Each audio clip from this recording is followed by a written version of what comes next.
Ayun, good morning po mga kalangga. Isang pagpalang araw po sa ating lahat, and ngayon po maaga po kaming pupunta po ng Bukidnon, no, para po syempre ihahatid natin yung mga box o yung mga pinaabot po ng ating mga sponsors para po sa ating mga beneficiaries. At the same time, mag-update tayo sa ating pabahay, no, para punuin natin yung mga kulang na materyales, no, kasi nga ilang araw din po tayong wala dito kasi mapunta po kaming diet. So ngayon po, alas 3 pa lang po ng madaling araw or umagang-umaga po ngayon. Pabiyahe po kami papuntang Bukidnon. So ngayon samahan niyo po kami mga kalangga, no. Sama namin si Kuya Victor, si Aguilang Bukid, and si ang John Lindon Official.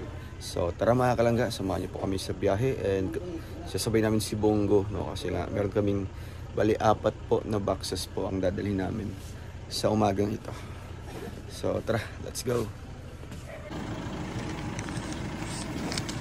So kan ba? 1.5 na. Ay mo. Yung mga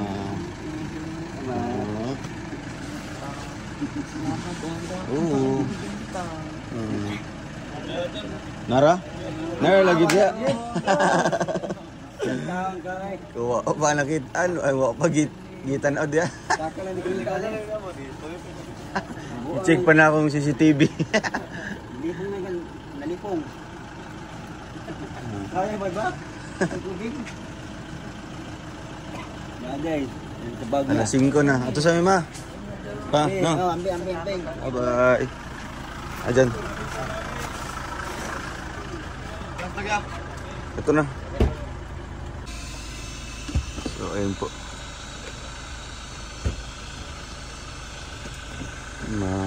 Alas 5 na po mga kalangga. Isa ma, pa.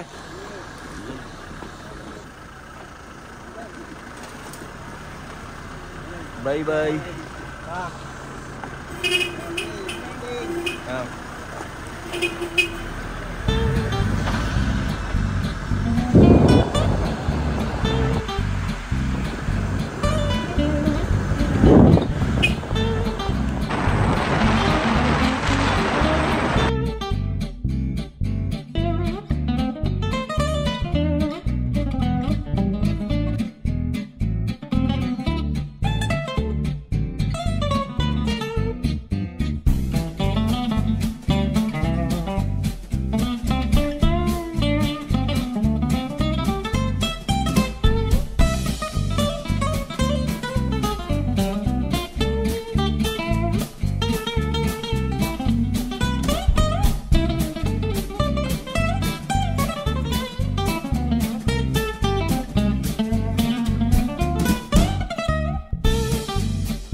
Init pa te?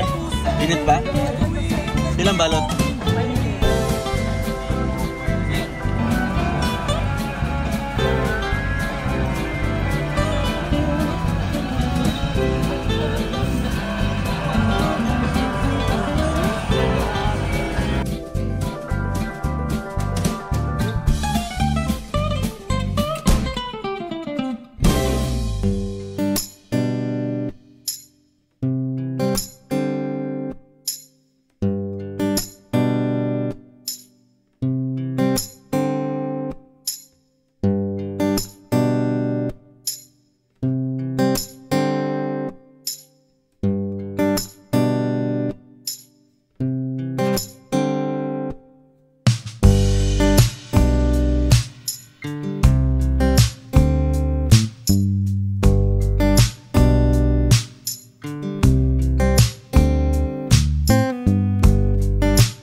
Oh!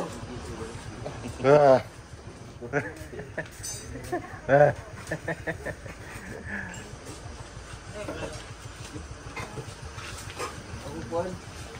Ano ay dapat na? Dyan daw, dyan. Dyan. Basta tumbler 3. Tumbler. Kuha to. Kuha dito. Kwento to. Ganda dito. Coffee. 1, 2, 3. Yeah. 1, 2, 3.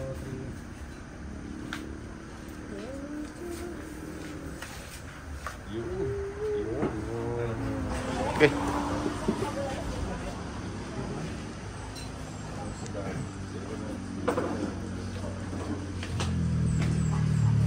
Okay, nana ganda yung atong pagpapalap. Lagi call. Hindi mo juga sa kuha. Di ba kayo makuha dito? Kuha lagi ano? Kuha dari niya akong picturean. 1, 2, 3. Dito na sa dako.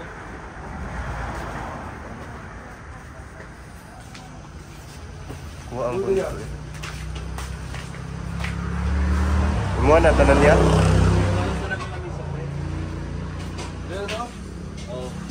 Oh, dito na.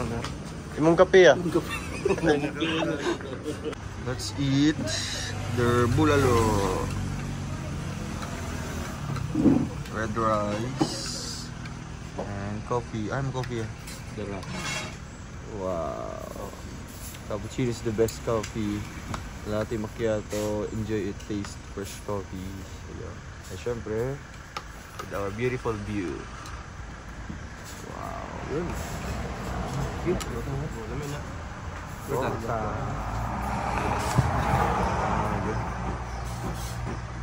Ganang kumain dito guys. So dito lang po yan sa may Marilog District, Davao City. Alam. Yun nga.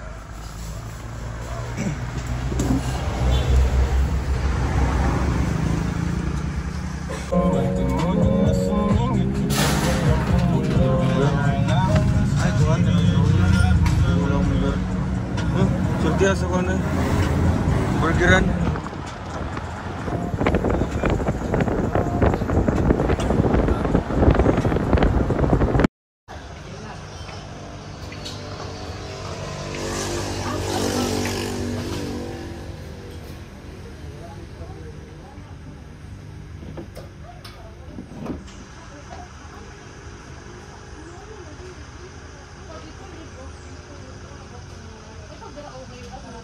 Ini kukuan deh.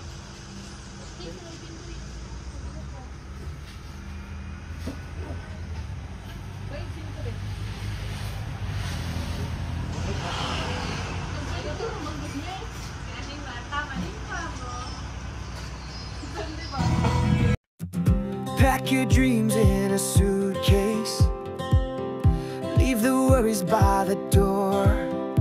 There's a world beyond our window. Let's find out what it's for. Maps and coffee on the dashboard. Laughter dancing in the air. Every mile we go together. New ventures everywhere. Let's hit the road together. Just you and me forever. No need to know where we're going. Hearts are open, winds are blowing side by side through any weather. Let's hit the road together. Chasing sunsets on the highway. Sing songs beneath the stars. Every town becomes a memory, no matter where we are. Writing stories as we wander, turning moments into gold. Hand in hand we'll keep discovering new chapters to unfold. Let's hit the road together. Just you and me forever.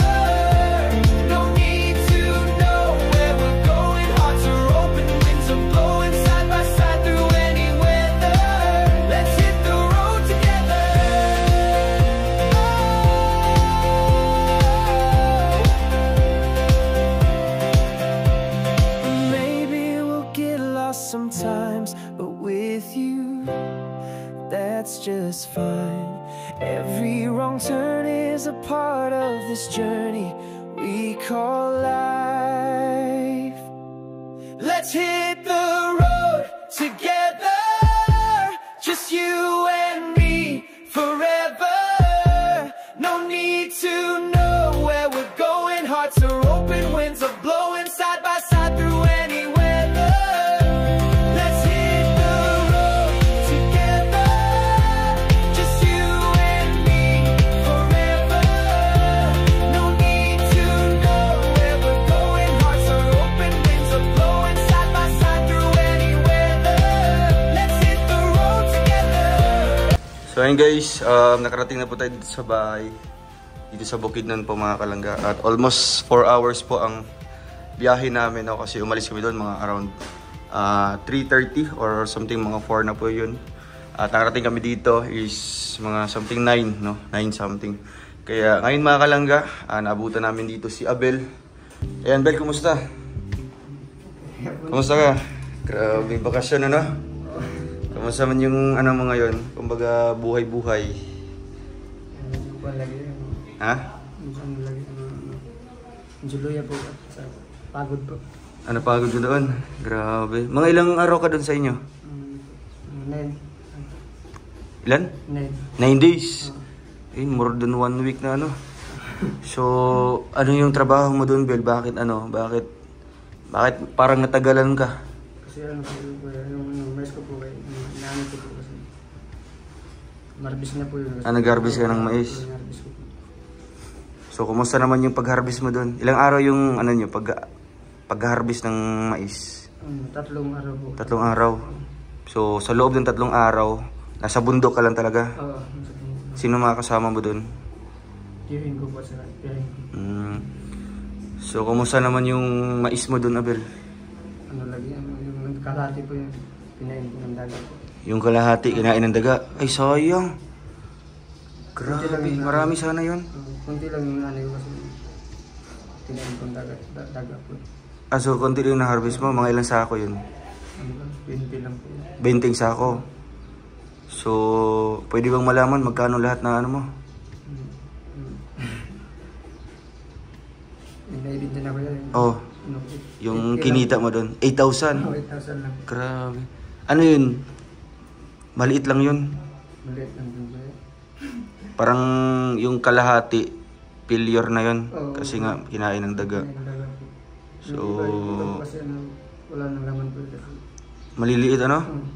Kasi nakita ko din sa mga reels mo, parang maliliit yung mga puno niya, 'di ba? Yung mga bunga. Ano 'yun? Ano yung pinaka ano 'yun? Ano yun? Late na gibot ang ano, ang abono. Kaya pala. Parang ano na? Parang nahuli ng abono, 'di ba? Bago na ni ko ano ba ni turok og dako dayon. So, kumusta naman yung ano mo doon? Kumbaga yung kita mo doon, Abel, sa 8,000. Paano mo ginastos yun?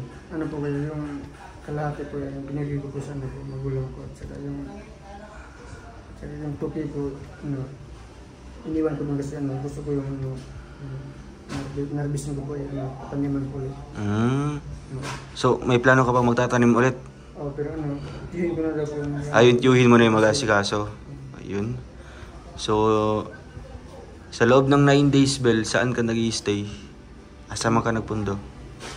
Yung 3 araw po sa nasa tihin ko ako, nag-harvest ka? nag-harvest. Pagkatapos nun? Doon pa ako sa magulang ko. At least nakasama mo sila, di ba? Grabe. Tinulungan ko rin yung magulang ko na mag-ano po. Kumusta naman yung feeling na syempre, nakabakasyon ka ng mga ilang araw. Parang, kumbaga, bumalik ka sa dating buhay talaga. Na-miss mo? Hingaw kayo. Parang, siyempre, nasanay ka na dito kasama namin, di ba? Ano yung nami-miss mo dito talaga? Ano po, yung kakulitan at saka yung lakad kahit saan po. Oo, siyempre yung mission natin, araw-araw. Kung saan-saan tayo pumupunta. Doon, yung makikita mo, puro bundok lang. Walang sasakyan. Wala. Grabe. So, sino yung kasama mo dito nakabalik, Bel? Kasi nauna ka sa amin ay. Kapon kasi nag-chat po sa akin. Nag-chat si Kenneth sa'yo? Uwi daw sila sa kanila po. Sinabihan ko sa Masundo na lang. Masundo ka? Oo. Pero hindi, At least makasave ka sa pera, no? Sa pamasahe. pero hindi na siya umabot dun sa amin talaga dun sa... Ikaw na yung bumaba talaga para maano ka. Masundo ka kaagad ni Kenneth. Grabe. So, ano yung masasabi mo dun sa mga viewers natin, Bel, na talagang ano sila? Kumbaga, concern sa'yo, no? Palagi kang hinahanap, bawat vlog ko, bawat reels, bawat TikTok. Asan si Abel? No? Yun yung palaging tanong talaga. So, ano yung masasabi mo sa kanila? Maraming salamat po sa sa pagmamahal niyo po sa akin po at sa pagsusuporta kay Kuya Ruel po. Maraming salamat po sa inyo. Patuloy lang po kayo na magsuporta po kay Kuya para marami pa po siyang matulungan po dito po sa Bukidnon. Ayun. So, habang nag-stay ka doon, Bel, ano yung mga konsumo nyo doon? Karamihan doon Kuya ng kamuti at saka Kamuti talaga. Grabe, no? Naka-konsumo kayo ng bigas. Yung puro bigas talaga. Oo, Nung nakabenta ka na ng mais mo. nakabili. Ano yung inuulam nyo doon? Bili po ako ng kalahati lang. Litson manok? Oo. Grabe. So, na-meet mo na yung mga kapatid mo doon? Oo, okay. Grabe. So, at least, bago ka, kumbaga, bumalik dito, nakapaglaan ka ng oras doon sa pamilya mo. Diba? Yun yung pinaka-importante, Bel. At ano naman talaga, bukas naman talaga yung bahay na ito para sa inyo ni Kenneth, diba? Kahit sino yung pupunta dito. At syempre, ilang araw na din ay babiyahe din tayo. Sasama ka ba? Sa diet? Ay, grabe. So, ang akala mo ba, parang baliwala na si Kuya Ruel sa mua, sa kuha. May inisip mo, wala? Hindi naman. Siyempre, may contact naman tayo, di ba? Nagkokontakan naman tayo. Isa pa, parang ang iniisip ko na maglaan ka ng oras para sa pamilya mo, no? Oo, Kuya, kasi para 6 na araw po ako doon sa magulang. di ba? Ano yung nafi-feel mo doon nung habang nandun ka? Siyempre, almost 1 week din yun. Kasi mong gibati ato na habang nandun ka sa pamilya mo. Masaya po ako yan. Palagi kong naisip dati kung akala ko po dati yung magulang ko po masama talaga. Pero sa totoo lang po dati, hindi po ako masama. Kaya nasabi ko talaga sa sarili ko yan, laking salamat po sa inyo. Hindi dahil po sa inyo. Hindi ko na uli natagpuan yung magulang ko. Kaya dun, nakaiyak po ako na uwi dun sa amin kasi. Ano yung trabaho ni Papa mo doon? Hagot po ko. Hagot? So tumulong ka din doon? Tumulong din ako. Grabe. So at least di ba na nakasama mo sila ng mga ilang araw lang, di ba? Na sa loob ng ilang taon na wala ka doon sa kanila. Sa wakas, di ba? Sa wakas ay nakita mo na at syempre nakasama mo sila ng ilang araw. Kaya ayun, welcome back, Bel, dito, and punta ka doon sa baba para kumain, no? Magpakabusog ka. Parang marag na-miss yung pagkaon pod. No? Timbang na daw. Pang timbangan. Tingnan natin yung timbang mo. Ayun, mga kalangga. At kuha dre.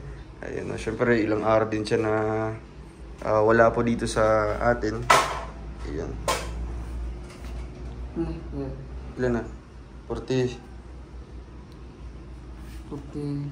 49? May baba ka? 50. So, sige lang. Kaya pa yan. Okay lang yan, no? Basta puro kain ka lang. At syempre, bago tayo babiyahe sa Bicol, magtitake ka ng vitamins, no? Para syempre ganado yung kain mo. So, syempre sa mga nag-aabang sa'yo sa Bicol, ano yung masasabi mo sa kanila? Sa mga, syempre, nakakakilala na sa'yo. Masabi ko lang, maghintay lang po kayo dyan. Grabe. Babalik na si Abel. So, ngayon, Bel, kasi may contest sa Yawan. So, isang grupo kayo dito. Di ako kasama kasi ako ang judge. Mag-practice kayo doon sa baba, ha? Sabi mo si Victor, isang grupo kayo kasi kung sino yung mananalo, malaki-laki yung premyo. Diba? So, sige, Bel. Padayon. Iyan po, mga kalangga. At siyempre, nakabalik na po si Abel dito. At sa mga nag-alala, no, sa mga tao din pong nagpaabot ng kanilang support at pagmamahal po para kay Abel. Maraming salamat po. At Sa mga nagko-comment naman po ng mga negative, no, kasi nga po hindi nila nakikita si Abel palagi sa atin nakasama. Ito na po, no, narinig na po natin yung totoong dahilan kung bakit wala po si Abel dito. And ano lang, konting unawa lang, no, kasi ang kailangan naman talaga dito is makabanding niya yung kanyang pamilya, diba, na ilang taon din po na hindi niya nakasama. At the same time, parang ano din po, tulong na din po para sa kanya, syempre sa pag-harvest po sa kanyang mais, diba? Yung kita doon ay yung kalahati ay binigay niya sa parents po niya or sa pamilya po niya. Kaya yan mga kalangga, maraming salamat po. God bless po and ingat po kayo palagi. Bye-bye!